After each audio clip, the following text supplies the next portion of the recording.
Good afternoon and welcome to this UniTaster Tuesday. My name is John. I'm here from UniTasterDays and I'm going to be hosting this event today. And today we're going to be looking at employability at university. And I'm delighted to be joined by two exceptional speakers talking about this very subject. I'm joined today by Paula Hatcliffe. Paula is joining us from the University of Bradford, and Paula is a UK-EU Recruitment Officer. And Paula's going to open things up in just a second, talking about enhancing your employability and the things universities do to support students in terms of employability. And our second speaker is Dunne. Penny is joining us from Edge Hill University. She's a Education Liaison Officer, and Penny is going to talk about what students often ask about in terms of international opportunities. So she's going to cover things like opportunities at university, potentially to learn languages, and also opportunities to study abroad and also visit countries outside the UK during your course. Always conscious with these events, you've tuned in here from our speakers, not from myself. So I'll pass things to Paula Hatcliffe, our first speaker from the University of Bradford. Paula is a UK-EU Recruitment Officer, and Paula is going to talk about enhancing your employability at university. Over to you, Paula. So yes, enhancing employability skills. It's a really important thing, and it's something that we lay a lot of store by at Bradford, as do all the universities. It's important that we send you out into the world as well equipped and as confident and as skilled up as you can possibly be. So let's ask the question, what are employability skills further? First of all, I'm just going to move the video there. I think I'm right in the middle of everything. So employability skills are those core, transferable, or what we call soft skills. So it's about personal qualities, so attitudes, behaviours, and we need those in any job that we're going to do. They're not the same as qualifications or academic subject knowledge or any kind of specialist experience. They're completely separate, and they're about you as an individual. So every job is going to require certain academic knowledge, certain skills, etc. But they're not the ones that you're going to be displaying necessarily, or you will be displaying them in interviews, but it will be you that people are buying into. So it's about those employability skills, and they're the things that how you demonstrate those in an interview is what an employer will see, and is what an employer will bring you on board for, as much as the knowledge that you have. So here we are. These are listed, the list here are the employability skills that most employers have identified as being their top skills that people need. And whilst you're at university, whilst you're studying, you're going to have the opportunity to develop those skills. So number one, effective communication. It's absolutely essential to any role that you might take. Good communication with colleagues in terms of, you might be working in multidisciplinary teams. So how you communicate, how you collaborate and cooperate with people in both verbal and written form is really important. Teamwork, again, do you support team members? Are you good at leading a team? Are you adaptable to all the different kind of roles that are necessary when you're working within a team, and different situations that might occur, different projects that you might be working on? Are you a resilient person? Can you, come back from days that are not so great? We all have them in our working lives. There are times when projects don't go the way you want them to, or certainly if you're looking at health, for example, there are good days there, wonderful days there, but there are also very dark days as well. So how resilient are you? How can you bounce back from those days? They're looking for people who can manage their time and deliver projects and pieces of work in a timely fashion, ready for any meetings or any, what you don't want is somebody on the team who's constantly behind with their work and holding everybody else up. They want somebody who is professional and who can work with people, again, across levels within an organisation and across teams as well. They're looking for somebody who's a problem solver, somebody who comes up with solutions and has kind of a can-do attitude, as opposed to, well, there's a problem, that's it, it's a problem. They're looking for you to solve those problems. And also a decision maker, somebody who is clear about what the goal is and clear about how they're going to get there as well. So how can you develop those employability skills? Well, whilst you're at university, you get a lot of opportunity to develop those skills, whether that be a part-time job, it might be work placements, internships, etc.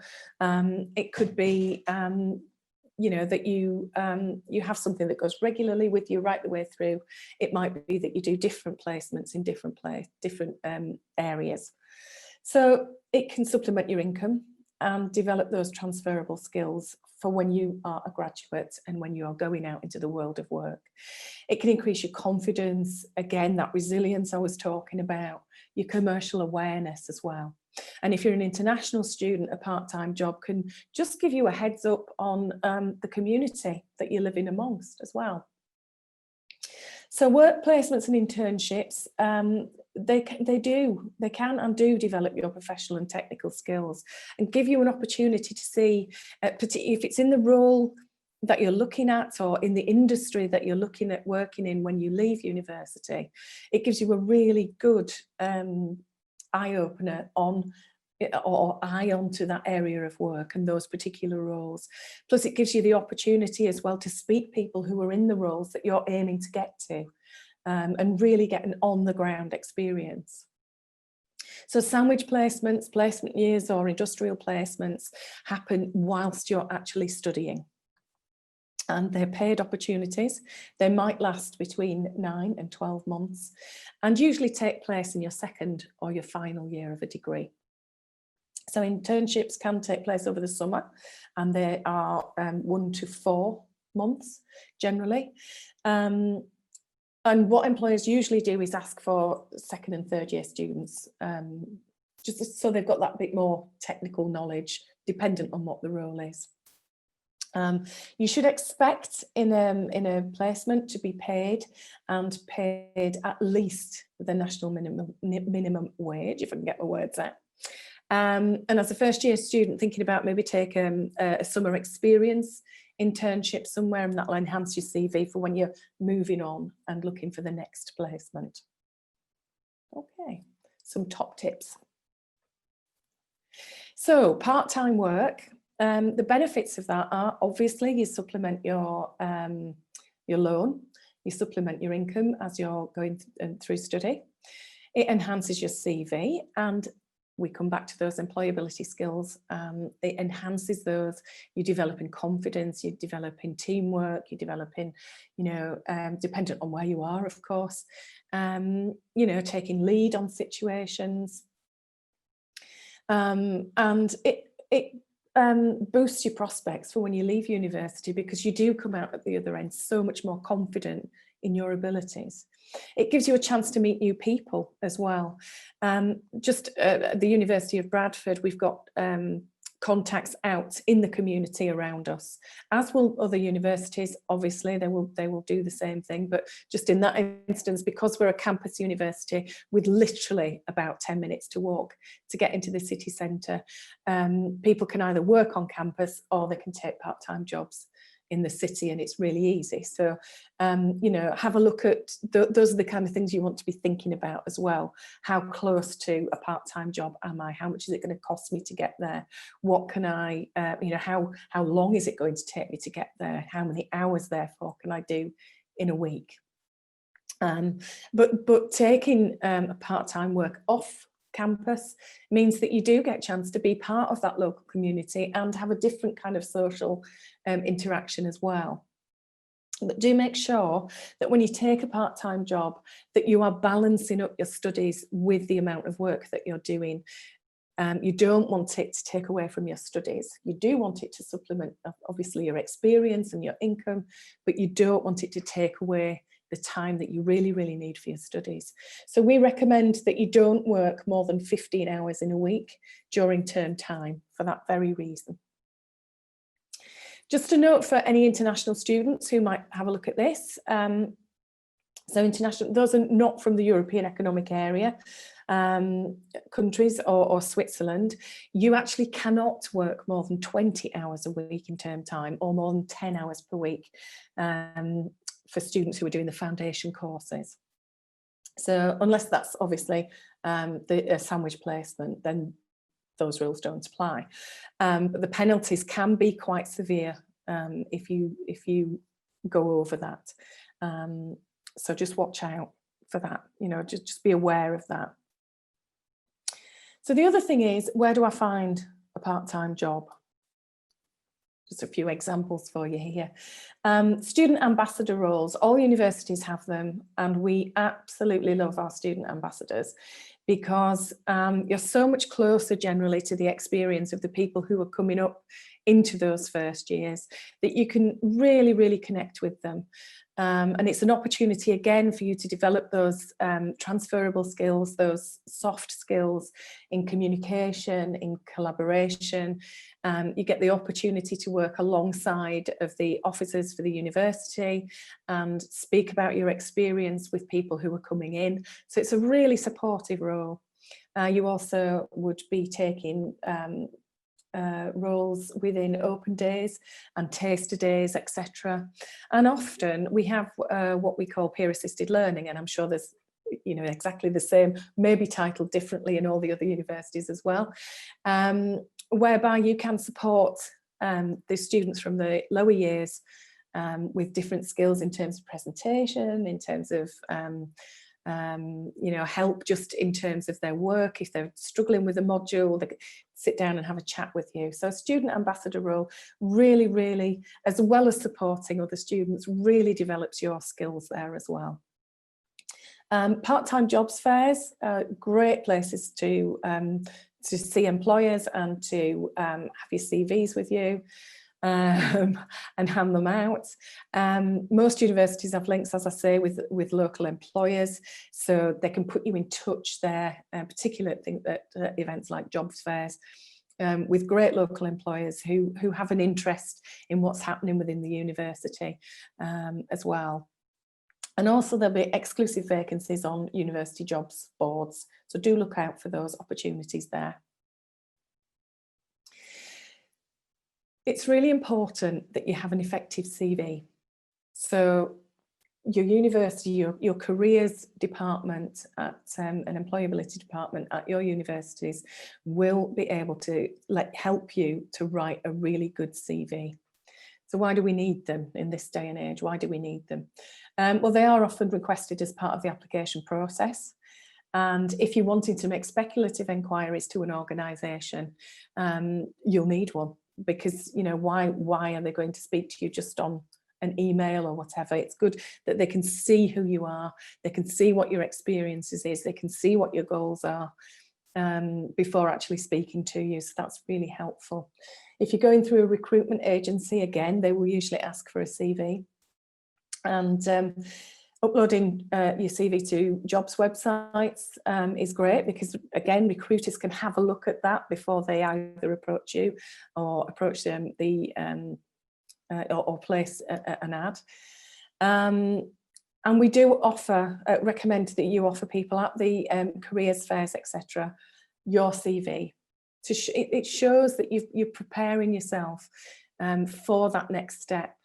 And that you're really, really keen to be employed. So take plenty of copies with you because, you know, lots to hand out. So make sure you've got lots and lots that you can hand out there and maximise those opportunities. Just a quick word about internships and placements next. So placements, often referred to as sandwich placements or placement years, maybe industrial placements. They're taken during your studies usually, and they're generally related to the subject that you are studying at the time, because they're designed basically to give you that practical industry experience. Usually paid opportunities, they should be paid opportunities and might last between 9 and 12 months. Taking place in between your second and final year of an undergraduate degree, and these ones aren't time limited. And by that I mean in terms of when I was talking about the part-time work previously. Okay, so internships are generally shorter. They take place over the summer months, so they might last for 1 or up to 4 months. And again, the hours that you work there are not time limited. They should, employers usually ask for the second year students who've got a good amount of technical knowledge if it's a specific area of work. But some of our summer experience internships are actually open to first and second year graduates. So do check that out. There may be opportunities. And they should always pay at least national minimum wage. So graduate internships offer work experience to those who are recently graduated. They're generally less defined, and they could be anywhere between a week and a year. And they may be unpaid, or it may be that you just get expenses. So do think carefully about how you're going to live during that time, especially if it's one of the longer ones. Think carefully about what your financial situation is there. And ask yourself, you know, is making that sacrifice now going to be worth it overall for what I'm going to gain from it? So balance that up. Do always look for paid opportunities wherever possible. And there's just a website there, targetjobs.co.uk. Just have a look at the law on unpaid internships so that you know what your rights are within that situation. Just a word about the Higher Education Achievement Record. It was designed following recommendations that the universities should be providing more comprehensive records of student achievement. And in the UK, there are currently 90 universities and colleges who are implementing or planning to implement the HEAR record, which is, that includes us at the University of Bradford. It's a comprehensive record of your achievements whilst at university. So it could be academic work, it could be extracurricular activities, it could be any prizes or employability awards that you've won. It could be voluntary work that you've done, offices held, and maybe if you were to work in the student union, or any of the clubs and societies that you might join in your time at university. And those achievements are actually verified by the university. So it's a good, solid record of what it is that you've achieved and what it is that you've done whilst at university. So do have a look out for those. So the next step then, and what support you can expect. The thing is, at university, obviously so different from when you're at school or college, is that you can take control of your future at that point. Do go and speak to the careers and employability services at the university. They're there to help you, and they really do want to help you to build up those skills, those transferable skills. So make the most of your time by developing that, your experience, your skills, your confidence. And the thing about that is, do get the support from the careers and employability services. It really is important that you don't feel like you're just on your own and you don't know where to look and you don't know, quite how to go about things. Do ask. Do the research on any career ideas that you've got. And again, speak to the services that can support you on that. Speak to people who are doing the job as well. Because the more you know about it, the more informed the decisions that you make going forward are going to be. They can help you to discover how to make that transition from being a student out into the world of work, and to develop that professional confidence. And if they're there every step of the way, there'll come a point where you step out on your own and you've done it, you're there, So it might be that you have one-to-one appointments. It might be that you go to workshops that are run. It might be that you go to student ambassador-led workshops. There's all kinds of different ways that you can develop those skills. And the other thing is, we're talking about going at year 1 and coming out at year 3 or 4. They can then help you right the way through from when you come into university, right out the other end, and potentially up to, certainly for us, it's up to 5 years beyond you're leaving the university that we will offer support. And I'm certain that span of time is is there with the other universities as well. So again, check that out. And you know, give you help looking at your CVs, looking at assessment centre interviews and handling interviews, etc. So there's all that wealth of information that's available to you. So do use it. There's just a few lists there of some general placement websites, just to have a little look at. There's various different ones. Do feel free to do lots and lots of research around those. Those are just kind of a starting point, really. I'll just leave those up for a little second. Okay, people might want to just take a photograph of that, maybe. And so that brings me to the end. I hope that's been really useful for you. Thank you for listening. Do feel free to get in touch with us here at the University of Bradford on schoolsandcolleges@bradford.ac.uk. But we do encourage you to speak to all the universities that you're interested in as well, so that you can get to know them and they can get to know you. So thanks again for listening, and good luck, everyone.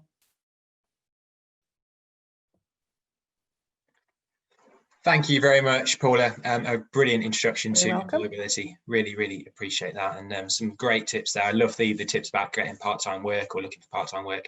I won't be able to give you anywhere near as great advice as Paula can, but the one tip I would give you from working with students for a long period of time and previously with a few universities is, if you can, just get involved in stuff at uni. There's so many students that go to uni and don't take advantage of the opportunities that's out there, and it's just such a great opportunity where you can get involved in so much. So you can go to job interviews and you've got loads of examples, and not get in the situation which some students no doubt do, where employers say, what experience have you got, and students say, well, I haven't got any, and that's a catch-22. You can't get experience without experience. In university, that's it, and it just builds your confidence so much as well.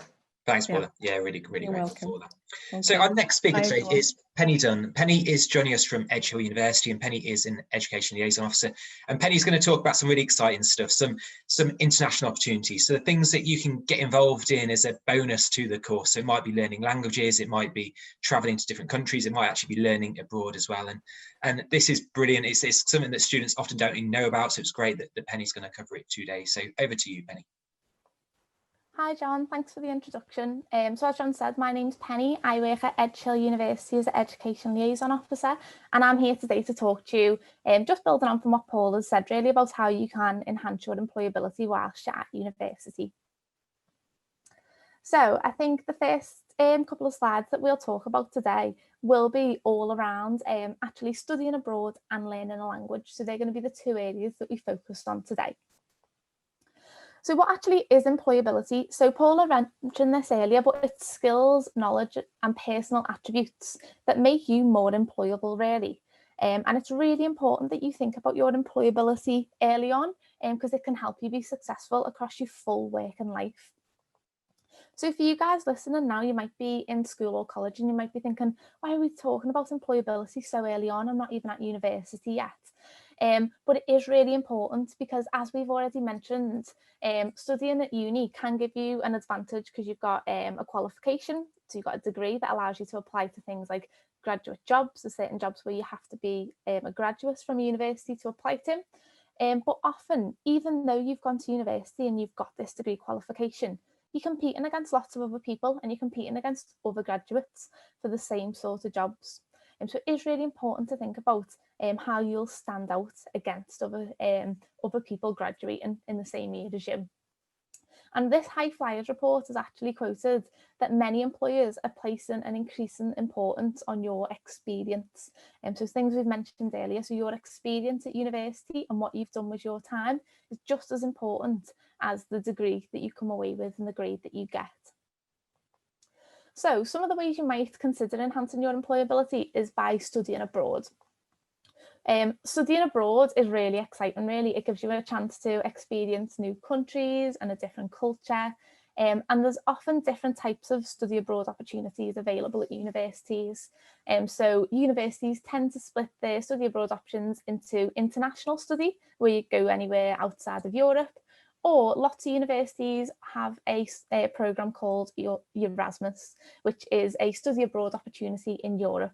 And I'll talk more about each of those two opportunities in the next couple of slides. So why might you actually choose to study abroad? Some people might have never even considered it before. Why would we be talking to you about this, and why would you do that? Well, it's a chance for you to explore new cultures, boost your self-confidence, and be a bit more independent. So like when you go to university, you might move away from home and gain independent living skills. If you move to a different country, that can help develop those skills. And it's a chance to meet new friends and meet people from all around the world. It does demonstrate to employers that you can embrace change and you're happy to fit into new environments and make that change. So it demonstrates some really useful skills, and it shows that you can use your initiative, your resourcefulness, and that you're ambitious to go on an opportunity like study abroad. So in terms of studying abroad, you mentioned earlier there's two options, and an international option is usually offered at most universities in the UK. And this is where you'd spend time studying outside of Europe as part of your degree, and it's available on lots of courses. You normally spend either a semester or an entire year abroad, and this usually takes place in between your second and your third year. And some examples of where students go, so sometimes they go to places like America, Japan, China, places like South Korea. So it'd be different opportunities that are outside of Europe. Universities in the UK are entitled to charge you a tuition fee for your study abroad years. Some universities do waiver this fee, so at Edge Hill we don't charge, but it's down to universities' discretion if they charge or not for your study abroad year. So when you're researching international opportunities, have a look to see if you'd be charged a tuition fee for whilst you're studying abroad. Some people might be thinking, oh, I'd love to go abroad, but how am I meant to afford that? How can I fund that? And eligible students could apply to student finance to apply for a maintenance loan that covers the cost of your living whilst you're actually studying abroad. So like if you were going to university in the UK, you'd apply to student finance for a maintenance loan. You can do this for international opportunities. It is income assessed and based on your household income, but there's a maximum amount of £10,539 per year available for qualifying students. The next opportunity we'll talk about is ERASMUS. So as I mentioned earlier, this is your opportunity to take part in a work placement or study abroad in a European country. And again, it's available at lots of universities and lots of courses. So it's like a nationwide scheme really. And similar to your international study abroad, you would spend a semester or an entire year abroad in between your second and your third year. But really important to remember with the ERASMUS programme, this would only be opportunities within Europe. There is a cost again to going on the ERASMUS programme, and again universities are entitled to charge a tuition fee for whilst you're studying abroad. Some universities might not charge a fee if you're on your ERASMUS year, and again at Edge Hill we wouldn't. And again, you're able to apply for a maintenance loan to cover your cost of living, and it's the same amount that you get if you were studying on an international opportunity. So £10,539 per year. I should say with those figures, that's correct information as of today. So for students studying in 2020, 2021. With the ERASMUS programme, you can also apply to a ERASMUS grant to help fund living in this country abroad. So it's worth between €370 to €520 per month, and that's for the academic year 2020-2021. Sometimes you can be given an additional €120 for eligible students who are from disadvantaged backgrounds. And this is part of a grant that's being provided by the European Commission. It's paid directly through your university. The amount you would receive as part of the ERASMUS grant does depend on the cost of living in that country and the type of activity you'd be doing when you're there. So are you studying or are you working when you're there? In terms of how you'd actually apply for these opportunities, so if you're wanting to study abroad, you normally apply 12 months in advance. If you're wanting to go on an international opportunity, it'd be 12 months in advance, and you can inquire about these opportunities through the university that you're looking at. So if you go on the university's website and type in study abroad, it'll come up with different maybe like live chats, email addresses or phone numbers where you can talk to that university to get more specific details about how they run their study abroad programme. If you were looking at the ERASMUS programme, you would apply in your first year. And sometimes in universities, people will come into your lectures and they'll advertise these sorts of opportunities. So they'll tell you, if you want to go and study abroad in Europe, if you want to go on the ERASMUS programme, you can apply now. So have a look out for those. And again, I would encourage you to, whatever university you're planning on applying to or wanting to go to, check out their web pages and type in the word ERASMUS, see if it's an option at that university, and see how it works for them. So if you are planning on studying abroad and you're interested in travelling whilst you're at university, it's likely that you might want to supplement that with learning a language. So lots of universities offer the opportunity to learn a language. This could be a degree course. You could do a degree in Spanish, for example, or it might be that you're studying a degree like sport and you would supplement that with a language in your spare time or as part of the course. So have a look to see what your universities are offering. Sometimes it can be a module on your degree, or as I said, it could be extracurricular. If it was part of a module on your degree course, this would be credit bearing. So that means that the module you complete in that language would count towards your degree classification and your grade when you finish university. Lots of universities offer learning a language opportunities. It might be across multiple languages, so things like French, Spanish, Mandarin, German, Arabic, Italian. These are quite popular at university. And it's your opportunity really to refine your skills in reading, writing, speaking and listening in that additional language. Again, there's loads of benefits in terms of learning a language. So it gives you a chance to develop new skills, meet new people, improve your communication skills more generally. And it gives you a bit of an insight into other cultures. And particularly if you're wanting to study abroad, you might start learning that language when you start university to help you make that transition to spending your year abroad. And learning a second language can enhance your employability prospects. So universities, employers, can see that you're really dedicated to learn a new language and to go down a different avenue of study. And it develops these different sorts of skills that are transferable to the workplace. Some universities also have things like conversation exchange schemes, and these are set up to help support your language skills, and particularly if you're planning on taking part in that year abroad or your ERASMUS opportunity. You normally get matched with a language partner, so someone who can speak your chosen language, and it's a chance for you to just practice speaking in that second language. It's normally quite flexible, and it's a chance for you to meet new people, get involved in university life, and sometimes they put on like language themed events and activities at universities. So it's just a chance to experience a different side of university. So just some top tips before I finish. What I would say is think about your employability early on. It probably seems really early now that we're talking to you guys about employability, but as both myself and Paula have mentioned earlier on, it is really important that you're thinking about your employability early because employers see it as so important. What I would say is reflect on your current skills and experiences and see what areas you might want to develop to be successful for your studies when you go to university or for your career. And then research the opportunities that are available at your specific university and on your course. So they will differ by university and by course. Your opportunities will vary depending on what you're applying to. So just make sure that you're really doing your research and you know what's on offer to you. If you definitely want to go on a study abroad opportunity, then make sure when you're applying to that course that it is an option. And because, as I say, there are sometimes a few exceptions. Some universities or some courses might not give you that opportunity. So just make sure that if this is something that's important to you, you are actually able to do it when you get to university. Thanks very much for listening, everyone. And if you have any further questions, you can join us for live chats on our web pages, ehu.ac.uk/study.